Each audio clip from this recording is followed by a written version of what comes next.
I used to look at Christians, especially like young Christian girls in their 20s who were following Christ and living a biblical life, how God calls us to live.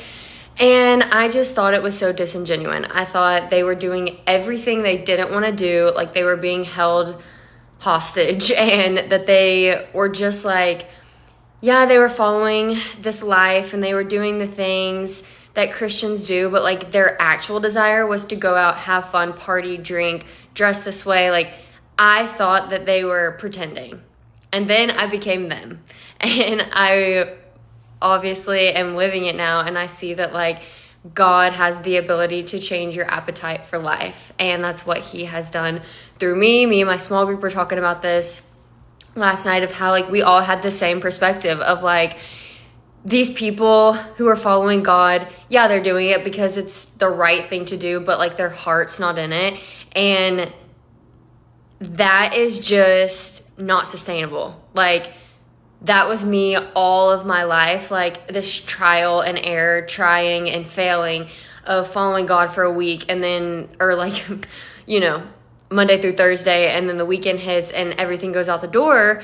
And I want to read the scripture because this is how dependent, this is how supernatural God comes in and changes your desires. Philippians 2 verse 13 says, "For God is at work within you, helping you want to obey him, and then helping you do what he wants."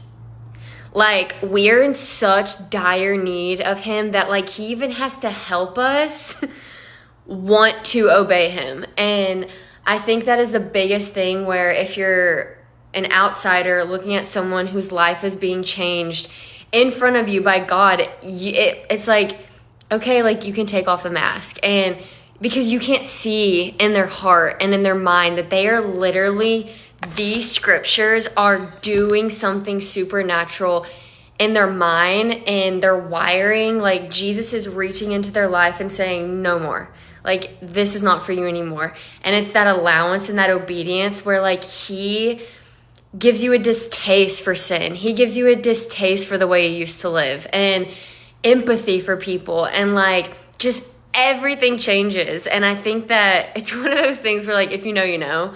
But I found this so interesting because as humans, we can give ourselves so much credit at like, look what I've done. Like, yeah, Jesus did the supernatural thing, but I have to do it every single day.